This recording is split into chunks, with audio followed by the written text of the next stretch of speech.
Hello, everybody. My name is Christopher Saunders, and this is this special edition of the Connecticut Sports Talent Show, where I'm pleased to have on the head coach of the Oxford Wolverines, second-year head coach, Dan Rosen, who his team qualified for the state tournament, first time ever in program history. Dan, it's great to be able to have you on. Thanks for having me, Chris. Appreciate it. Obviously, qualifying for the state tournament for some teams is kind of like just another day, like waking up, having breakfast, going to school, that kind of stuff. But for this team in particular, uh, what has gone on, and this is even before these current players were there. It's been a it's never happened. So for your team, for yourself, I mean, how awesome is it that you guys will forever be remembered as the first team to qualify for the state tournament in the CIEC? It's an amazing feeling. I mean, we're riding a high right now. I think the kids and the coaches were, combination of joy, euphoria, slight disbelief at doing it in the crazy atmosphere of a double overtime rivalry win last night, and some exhaustion thrown in there. This is what we've pointed toward since last season ended. We only had 3 wins. I had wonderful seniors that I will love forever, but they never really felt like our players. They're kind of like stepping in. I literally met them the first day of practice last year, and they're all wearing masks, and I'm just trying to figure out who's who and what's what, and had never met any of them in person. Hadn't met my assistant coach, who actually couldn't. Danny Piero, who did a great job with the JV, couldn't meet him bring him in until day 2 last year. It was just a crazy situation, and these kids have been amazing. I remember the conversation that we had the day or 2 days after our season ended. We handed in uniforms, met for a little while with everyone, thanked the seniors, and then met with the returning players and laid out the blueprint for making history at Oxford High School. And it literally was those words. Here are some of the things we need to do. The off-season play, the off-season lifting, being in the weight room. I said, we're small. We can't make ourselves taller, but we can make ourselves stronger and better rebounders and better players, which they almost to a man all did. And then we took them and played in the fall league down at the Sheehan Center in Bridgeport, which was huge, where we went out. We made the quarterfinals. We competed really well against some of the best teams in the greater Bridgeport and beyond area. And that gave them a lot of confidence that, so they're a city team and they come out with some 6'3", 6'4" kids. We can play with them. We can do this. And that just all led to where we are today, I think. Coach, when I think about obviously every team, success or not, there's always a reason for it. And there's always some glimmer of hope that, the following season will be better. And there's reasons why. I know you talked about last season, and last season was, to put it in a politically correct term, was very stressful, very tough. A lot of chaos was around because obviously with COVID, and still we're dealing with COVID, the protocols, and, you talk about the mask wearing and all that. And then, like you said, you didn't really meet the players until what, the first day, mask on, the whole nine. Going through that season, taking away the wins, don't want to talk about that for a second. As far as your philosophy as a coach, what you preach, which I'm sure you'll talk about in a moment, did you feel like that over the course, what was a shortened season, that the kids were starting to either adjust, learn, figure out what you were trying to preach? Yeah, absolutely. So, some real positives that came out of last year. I don't think where we'd be this year if I was the new coach. I had my half season or whatever you want to call it last year. They learned our offense. We run a kind of a free flowing read and react offense, which is a little bit different than more structured offenses. And they did well with that. And our kids hadn't before seen things that, the good programs do the right way. They hadn't seen scouting reports in detail. They hadn't been in the weight room lifting. And they bought into all of that. And the other thing we did last year was we let this group under Coach Danny Piero for the most part, play together on the JV and learn that they could win. And they ended up going 11-1 as a JV last year to kind of, we purposefully did that to believe that they could win at Oxford High School. And I think that was huge. And I could have, we could have done it a different way and played them more over some of the seniors. And I decided coming in last year, I wanted to let the seniors have their season. We had a group of 10 seniors last year. Let them have their senior season. I was the new guy. Yeah, I was their coach and their mentor, but it was their year. I was going to be here for a while. And so that's kind of the approach that we took, and it seemed to have worked out okay. Oh, I think it has too. I mean, hey, you qualify for the state tournament. That's pretty good. First time ever. That's pretty good. Coach, you talked about the success of the JV program. I saw a couple days ago, and I know you just played a very good Seymour team. What Coach Carfiello has done with Seymour. I mean, they won the Copper Division last year. It's a shame that could not, we as a NVL family could not see what they could do in the state tournament because it was a shortened, no state tournament, only league tournaments. I know they lost to Sacred Heart in the semifinal. But they had, speaking about seniors, a really good crop of seniors. But now they're young, and their freshman team, last time I checked, 8 or 9-0. I mean, that's success, like you said. It builds as they get older just to get a feel of what success is. I compare it to, I don't know if you're a baseball guy, but the Kansas City Royals, when they won the World Series in 2015, I can't tell you how many articles I read how Eric Hosmer and Salvador Perez, those group of players grew up winning in the minor leagues, and everywhere they went, they won and won and won. And what they do when they got to the majors, they won the whole dang thing. And I think, Coach, that success at a young age carries over and just gives confidence, because confidence is huge. Yeah, I think you're right. I think winning is, if not a skill, it's certainly a learned habit. And losing can be that too, of like sort of accepting it. And I think your Royals analogy is spot on, and like that a lot. And I think Seymour has done a great job, and Coach Carf prepares them really well. And you know, I'm happy. We actually had a freshman team for the first time in many years. I guess there was one years and years ago at Oxford, but not in the recent past. And I really wanted to bring that back, and hopefully that will sustain, because that's part of the growth of a program, is having all of those things in place eventually make a difference. And when they make a big enough difference, then you can be highly successful.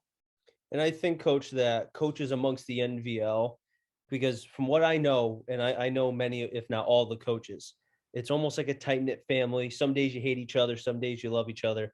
Other days you're like, okay, well, I've had enough of you. Typical family stuff. Right. I know one coach who, and actually he'll be my partner for the NVL championship game, because my partner will be on vacation. Shame on him for going on vacation to escape the cold weather. JP Vance, who's the head coach of the Watertown basketball team for the boys. He'll be my partner. And I know, I was talking with him about, hey, I was having you on, and he spoke very glowingly about you. He obviously what you've done for the game in such a short time in the NVL, he notices. And I'm sure other people amongst the NVL notice as well what you've done for boys basketball in the NVL. Well, that's nice. Coach Vance and I kind of hit it off right away, and I have a ton of respect for him. They beat us up pretty good, and when we played them, which was, we weren't too happy about in the moment, but he does a really fine job. And yeah, I'm getting to know the coaches in the league now. I coached in Fairfield County for 25 years, so everything was comfortable, and now I got new people to meet, which is always fun, and a chance to learn and from some of the best and grow. Even though I'm at a more experienced age, I believe you're always adapting and growing and hopefully becoming better. I take that from another coach I admire a lot, who's now semi-retired, but Bob Hurley Sr. is someone I've always looked up to, gone to many clinics, met him through friends a couple times. And when I attended clinics that he was lecturing at, I always noticed that he always, no matter who the coach was, he always had a notebook and was taking notes, whether it was a Division III coach or, a low-level Division I coach. I mean, this is a Hall of Fame coach, and he's there learning constantly. And that's something I admire from all coaches. Speaking of coaches who have such, such fine, their footprint is in the game for so many reasons. There's a coach, and I keep going to the NVL because that's what I've known. I broadcast in the NVL. Sure. Coach Phelps with St. Paul, he just won his 300th game. When I think of legends, obviously he's one. Just for a second, because there's been so many coaches in the NVL, coach, that have reached milestone. JP Vance just hit 100, with Watertown. Coach Phelps just won his 300th game. Nick Augelli with Crosby, the Godfather. They named the freaking gym the court after him, for crying out loud. He just coached in his 1,000th game. You now seeing that since this is your second year in the NVL, did you ever really know how much, just, I don't want to say wisdom, but just how much experience is in the NVL? It's all over the place. Yeah, so of course I knew of Coach Augelli and his program at Crosby, which you can't follow basketball in Connecticut and not know that. But I don't think I fully got the NVL, having been in the FCAC and the SWC. It just it's a different animal. I didn't really know Coach Phelps. Got to meet him this year because we didn't play them last year. Really good guy. We got to chat a little bit before the game, and I value that experience and conversation a lot. And no, I'm very impressed with with the level of coaching. Not just those guys who have won 800 or 300 games, but all the coaches. There's no easy nights. There's no easy matchups. Coach Mariano at Woodland does a great job. We really struggled. We got him a couple times this year. The second game was so much closer because he prepared really well for us. All really good coaches. Coach, when considering what has happened between last year to this year, what was the, I don't know, biggest jump maybe is the right word, but what was the one standing point? I'll go with that. What was the one key thing to you that has allowed this team to propel? And in the words of baseball, because I keep going back to baseball because baseball is my love. I love baseball. When I think of Pacoto, they love to predict how many wins. And then when they're wrong, it's like, oh, actually, this is what happened. We predicted this and then that, whatever. Shame, you were wrong. How did this team propel from 3 wins to 8 wins in such a short amount of time? And also, too, like we talked about, new crop of kids. Seniors are graduated. They're gone. You're the new young Wolverines now. I think the biggest thing has been our defense. We lost a lot of 75 to 69 game type of games last year. And we kind of played around with a lot of zone and stuff. And one thing I took away from last season and what I needed to do a better job was of preparing us to be able to play man to man and get stops at key times.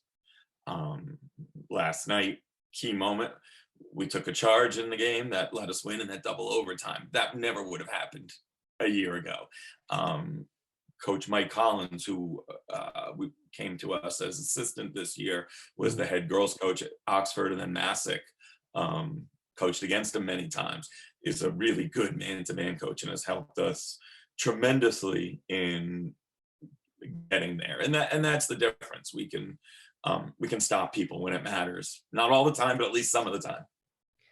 Coach, it's great to be able to have you on, and I appreciate you taking time out to be able, to talk with me and deal with what was a crazy day for me. Won't get into that. Who needs my problems? But Coach, as somebody who, and I noticed early on, Coach, that this team, even though the wins weren't coming early on, I remember and you probably were getting annoyed because I kept sending you direct messages, but I was like, never.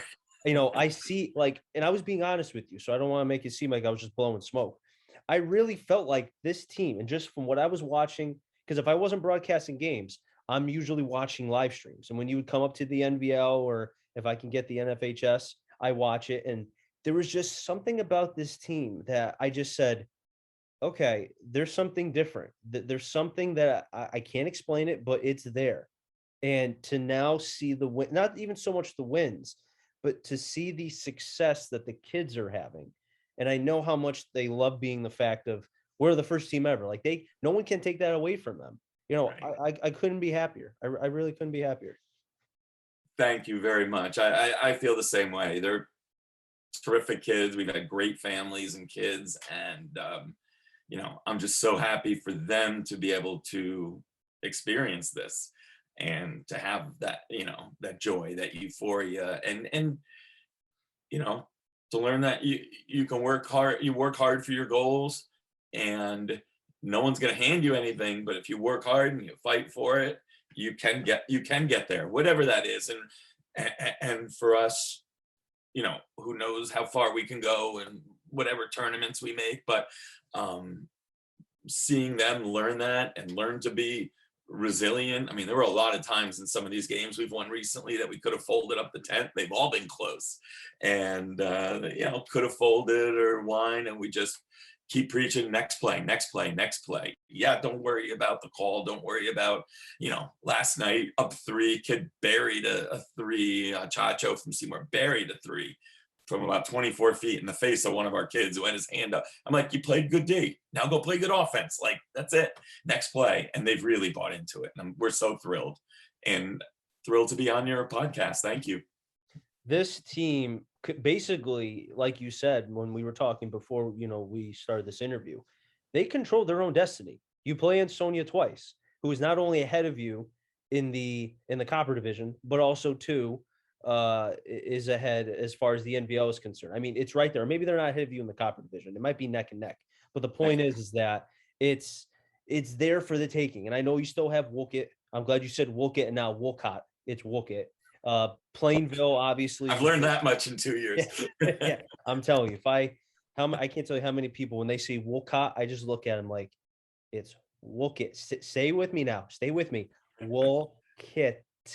Anywho, I digress. And then Plainville obviously is a very good CCC team. Their girls team is also very good, which I'm sure you know about. We played them, yeah. Yeah, exactly.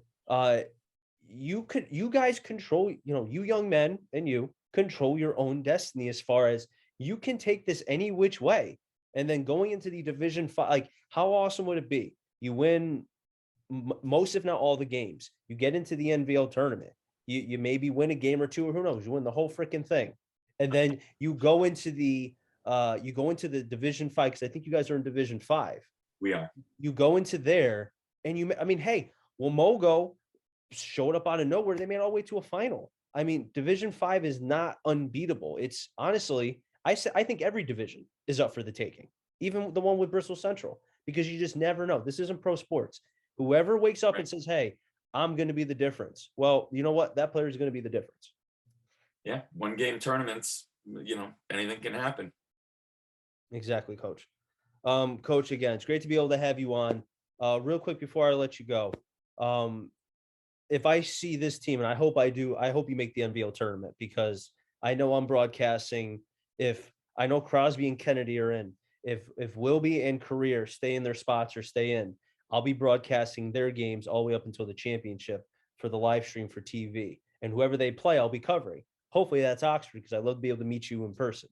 What could I expect in person from this Oxford team if I broadcast a game? One thing we can expect is to play hard for 32 minutes, to play unselfishly, and to get after it. After that, I never know night to night are the shots going to fall, but I know the effort and the intensity have been consistent for the first 15 games, and I completely expect that to continue.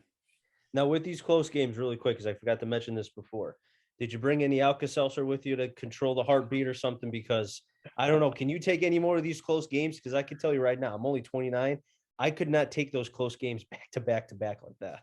The gray hairs are growing game by game, man. So yeah, well, I got to take something there. The game before that, Woodland, we won a close one, and I'm like, I think there was 25 seconds there where I didn't breathe. Like I can't coach. The ball's in play. There's literally nothing I could do but just hope what we taught them comes through on the court. And the kids have done an amazing job of carrying through on that. You just got to tell the kids, just make one game easy on me, just one. I can't try that. It doesn't work. I almost wonder, are they doing it on purpose just to kind of pull you a little bit?